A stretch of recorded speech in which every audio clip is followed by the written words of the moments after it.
Now, we get to learn how to fix that thing that is broken. Joe's going to help us understand that, and if you're like me, you're not even going to try, because a butter knife only is good for butter, and it doesn't work well as a tool for repairing countertops, etc. And of course, I would hire a professional. Joe Reichel is one of those professionals. The show is called Damage Control, and Joe and his guys over at Damage Control Services do this every day for a living, probably every day, literally every day of the year, I'm guessing. Good morning, Joe. How you doing? You got a guest today. I'm good. There's your volume. I don't know how. Is that loud enough? Or? That's good. Okay, you can adjust it right there. Yeah, fires, floods, storm, tree damage, that's what we do. I've got Brad Blackman with me today. He's a friend, came up from Orlando. He's in the area, and I just drug him along. He didn't know he was going on the air today. This is kind of a surprise. If you do want to talk, you just do it right there. Greg? Greg, you said? Brad. Oh, Brad. Yep. Good morning, Brad. How you doing, sir? Nice to meet you. It's nice meeting you. And what is your profession? What do you do? I work for the Florida Forest Service. Oh, really? In fire control, yes, sir. Oh my goodness. That does kind of lead into a question. Do homes ever catch on fire whenever there's a forest fire? Oh yeah. See, that's the reason I brought him along. Not really, but yeah, and that is the kind of disasters that we do, and here in Florida we do have, a lot of the wildfires, really. Yes. I mean, I probably don't even know nearly as much as really there is. I mean, do you have any statistics on that, or? There are statistics out there. I didn't come prepared for this. He didn't. I totally blindsided him. But there are several programs out there. They call it FireWise. You can go online to www.floridaforestservice.com. You can go to a FireWise on your computer, and they talk all about defensible space, trying to fireproof your home from wildfires. Now, in our area, and I know this is probably a little bit different from where you're at. I mean, even here recently in the last couple months, we've had a lot of the control burns that they've been doing out in the forest, the Ocala National Forest and the surrounding areas. So, I mean, is that something that you get involved in? Or? Yes, sir. Down home, we do a lot of that ourselves. I actually work south of Orlando, down towards St. Cloud area. We do a lot of prescribed burning, and there's several reasons you do that. A lot of it is fuel reduction, so eventually if it does catch on fire, it will not be the catastrophic fire that you see. And then everything... Now, fuel reduction, that means that the fire isn't going to get as bad? Correct. By removing your fuel loading, or the amount of fuel that is available to burn under a controlled circumstance. So that would be your dead vegetation and... Correct, yes, sir. Yes. Trees, leaves, whatever's... Yes, sir. Okay. Grass, all of that, yes. Now, typically is the springtime or the late fall, is that when the control burns are usually done? Depending on what your final goal here is, yes. Fuel management, you want to do that typically in the winter. You still have good fuel moisture there. You have a steady wind. That's probably your biggest thing, that you can plan your control lines and everything when you have a steady wind. So we try to catch the fronts that come through there.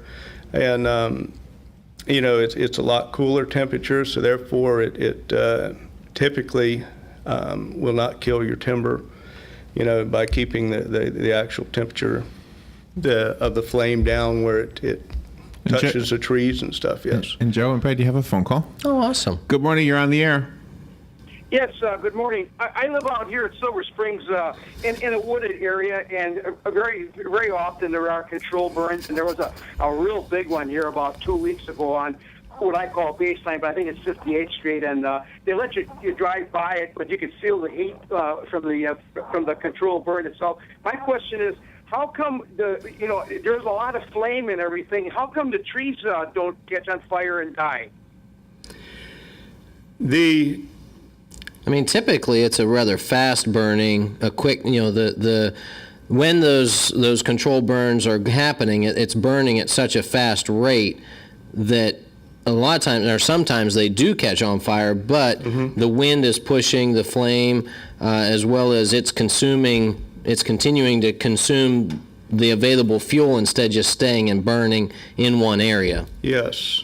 Like Joe, like you're saying, is that under a controlled circumstance, the fire will move through there. And again, you're dealing with very tight parameters, your fuel moisture, your wind speed, your humidity, all of that comes into play. The trees itself in the Florida ecosystem have developed a tolerance to fire. Now, there are other trees like your sand pine and your oaks that, depending on what time of year you burn, that you can actually use the fire to control your hardwood invasion and everything else. Neat. Yeah. Do those control burns ever get out of control? And what would you do in a case like that? You get to get the fire department in there, or do you guys handle that? Drop back and punt. Yeah. It's an inherently dangerous process, I guess you'd want to call it. And so we have contingency plans. There is heavy equipment on standby when we do these burns.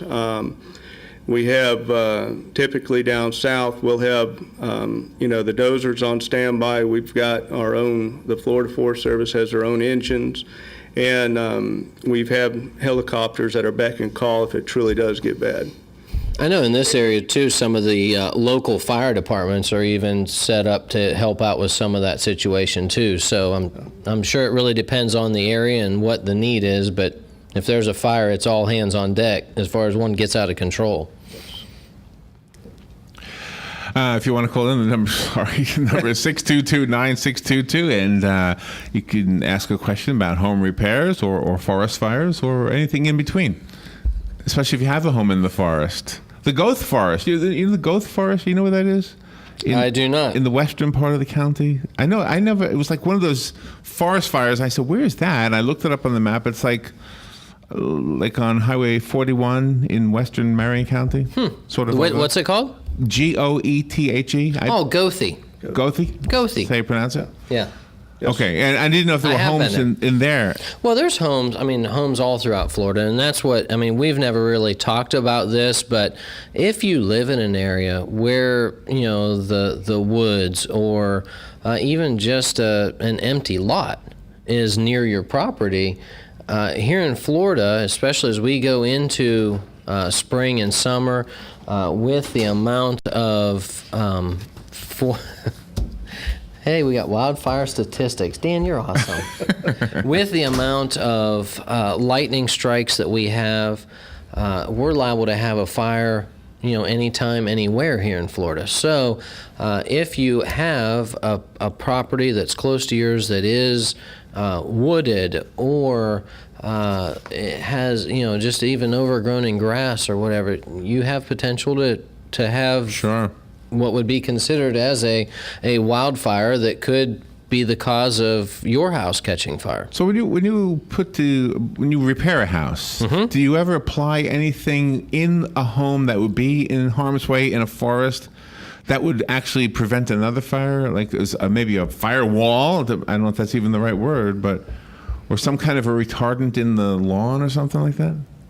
No. No firewalls, huh?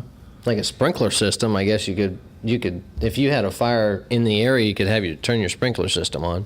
But that's a great question. As we go into break, I'll think about the answer. All right, and it's good timing. So we need to take that break, so we'll be right back. If you want to call, the number is 622-9622. We'll be right back. The weather is brought to you by myfwc.com. Safe boating is no accident. It'll be partly sunny today, very warm and more humid. There may be a shower in spots along the coast this afternoon and evening. The high 81 at the coast, 87 inland. Partly cloudy overnight, though 64 to 68. For tomorrow, some sunshine with a shower or two, especially during the afternoon hours over the interior. The high 81 to 85.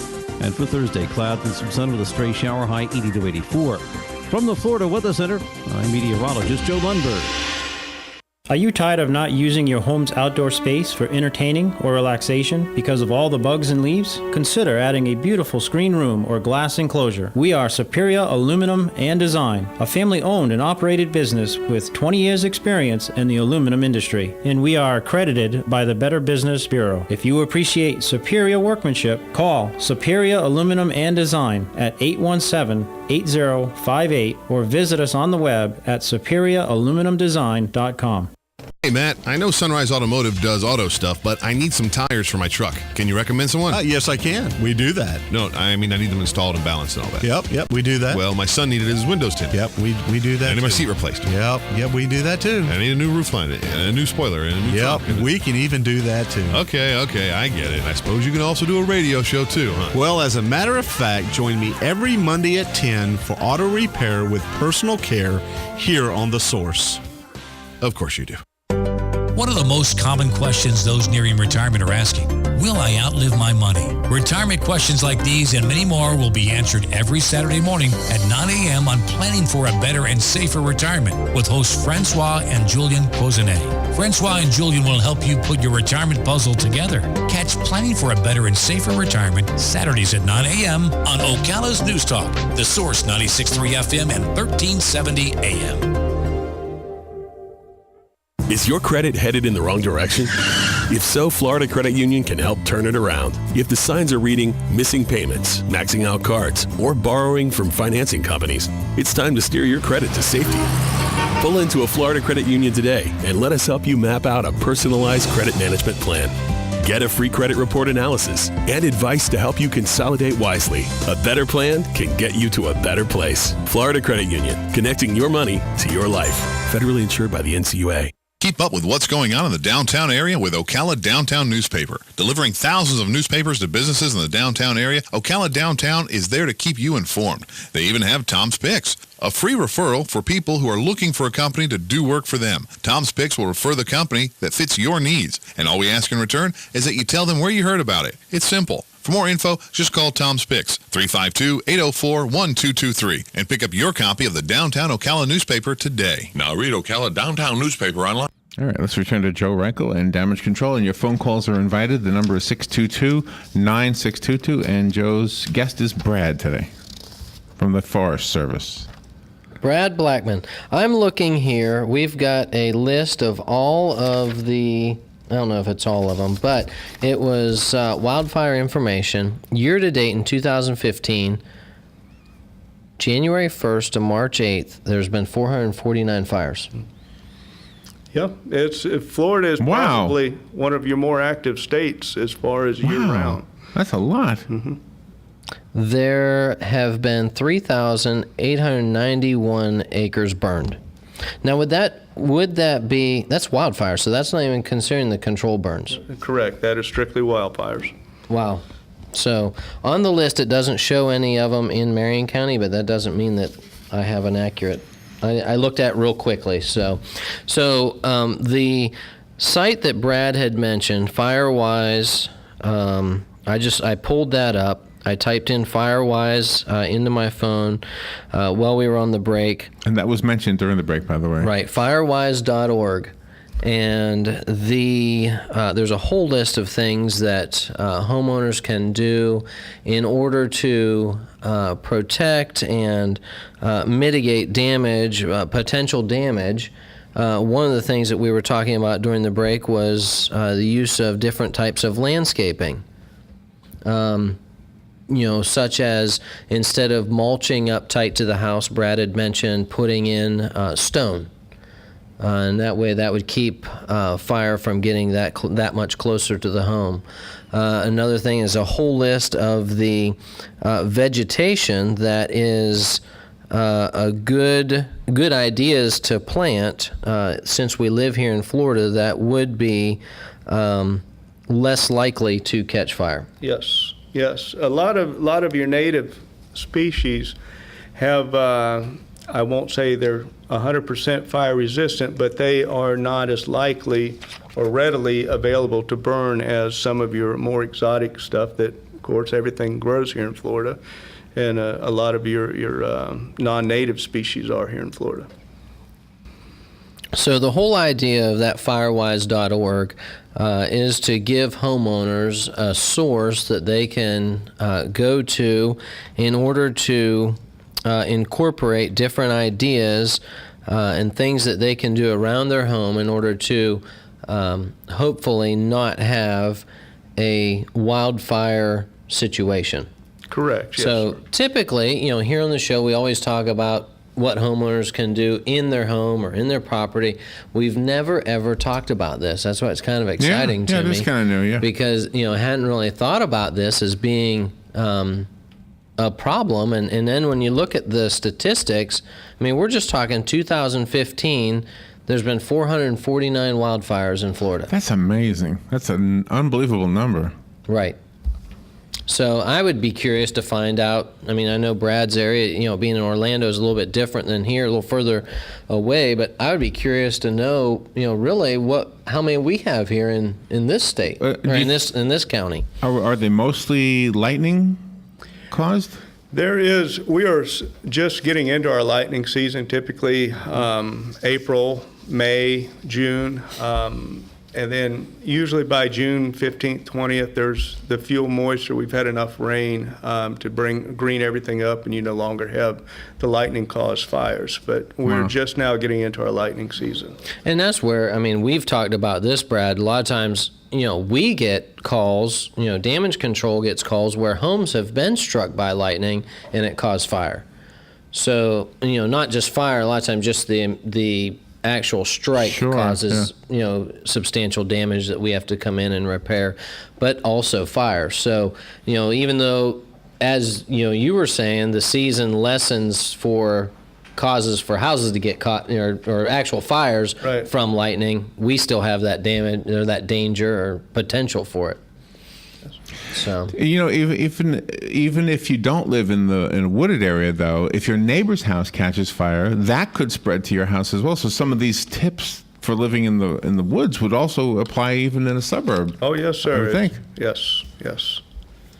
And that's why I was thinking about this as we were talking about just planting or your landscaping around your home. Mulch is a common. A lot of people use mulch right up to the home. So, it would make sense to stone, your flower garden area instead of mulch. Do you know that when they say what causes a fire, they always say one of the things that causes, they say oxygen, heat, and what was the third thing, the three things? The fuel is the fire triangle, yes. Okay, so heat is an interesting one because you would think that it's caused by the fire, but a lot of times heat has to be present first. Yes. So in an attic, Joe, if I go into my attic and it's so hot all the time and I'm always worried about something spontaneously combusting because of that heat, do you ever install those little they look like the vents of some sort that let out the heat from the attic? I have installed those, and the thing about those nowadays, what a lot of homeowners are getting are the solar-powered ones. Those are a great product to have in order to get the heat out of an attic. Typically, in an attic, you're not going to have fuel necessarily. So that would, other than the wood from the trusses or whatnot, but typically your attic should not get hot enough to cause a fire. Normally, right. But but if you were worried about it, you could. And exactly, and that's one thing. It is if you're wanting to lower your electric bill, be able to help your home to be able to stay cooler during the summer months. It's a very good idea would be to install attic fans or roof vents is what they call them. Make sure you have either the ridge vent or the more like the turbine style. That's not what they are, but that's kind of what people visually would associate a roof vent looking like. So yeah, I would imagine that'd be a good thing. Yeah, those. So that is a great thing to do. So when you see them turning, they're turning because of a motor or because of the heat just passing through them? It depends. The older style that you're probably that you're thinking about would be turning just because of the heat that's coming out of the attic. But the newer ones would be turning because they have a solar powered With a little motor moving? little motor in there that would turn it on and get it going. Makes sense. Or activated by the solar power, yeah. If you got, grandma's... So the warmer it is, as the sun hits it, it would automatically turn on and start pulling that air out of there. If you got grandma's old stuff up in your attic, that could be a fuel. Could be. I think. Yeah. Could be. Yeah. Yeah, and that's, a lot of people store stuff in the attic, and, you probably, shouldn't store as much stuff as you have up there, but that's a place where a lot of people put stuff. Sure do. Yeah. Have you ever? I know there's windows in attics in some homes, but it's not too common, is it? You can have, a lot of times people will have a dormer, and that will have a window. Typically, it's not a working window. If they have a dormer that it doesn't go below, but yeah. That would be your window. Got a few minutes left if you want to call in and ask Joe or Brad Blackman a question. The number is 622-9622. Looking forward to your calls. So one of the jobs that we've got this week, if we don't have a call, I'll just talk about it, was a toilet that backed up, just kept running. It didn't shut off, so it just kept running and overflowed out into the bathroom and then the rest of the home. And we had to go in and... That's not good. No, fortunately it was clean water. It wasn't dirty water or sewage, so just kept overflowing, and we went in and was able to extract and put the chemicals down and replacing the carpet. But did you see the video of the spider that couldn't be flushed? Did you see this? No, I didn't see that. Do you know this? Oh, yeah. Have you seen it? Oh, yeah, I saw it. This big brown spider that I've seen him on the wall. It was in the toilet, and the lady kept flushing it, and the thing wouldn't go down. And this is my show. This is your show. This is my radio show. Yes. Information that people will be entertained by or informed by. Yeah. This is my... I do not know about that. But Brad has seen it. He's confirming that I didn't. I believe it. I'll show it to you when we get out. Just dream it up. We'll look it up. That would make you lose your man card right there. So anyway, a little bit of a wrap up.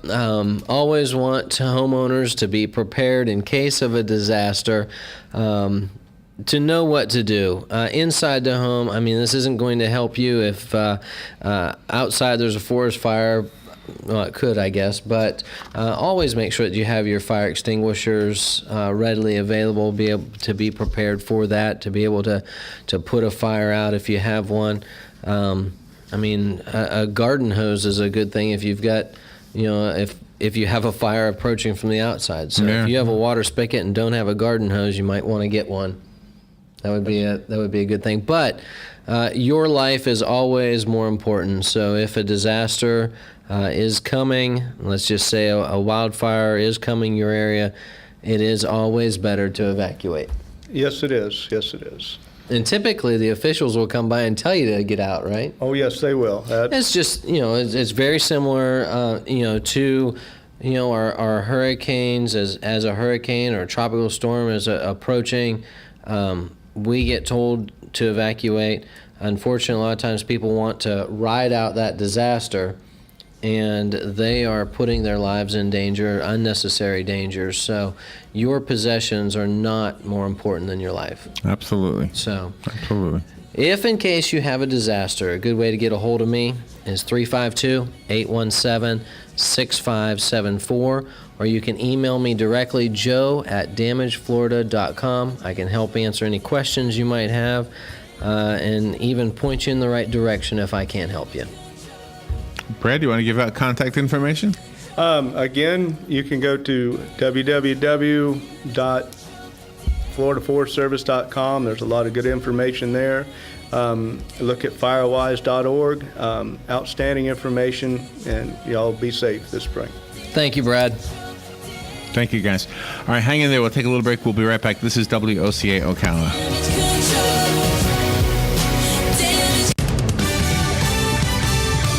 Fox News Radio, I'm Lillian Wu. There are growing protests in Wisconsin after the shooting death of a 19-year-old biracial man at the hands of police. Authorities saying Tony Robinson assaulted the officer first. To make this a very public show of our remorse and contrition for his loss. Police Chief Mike Koval apologized to the Robinson family on his blog, but a department spokesman says Koval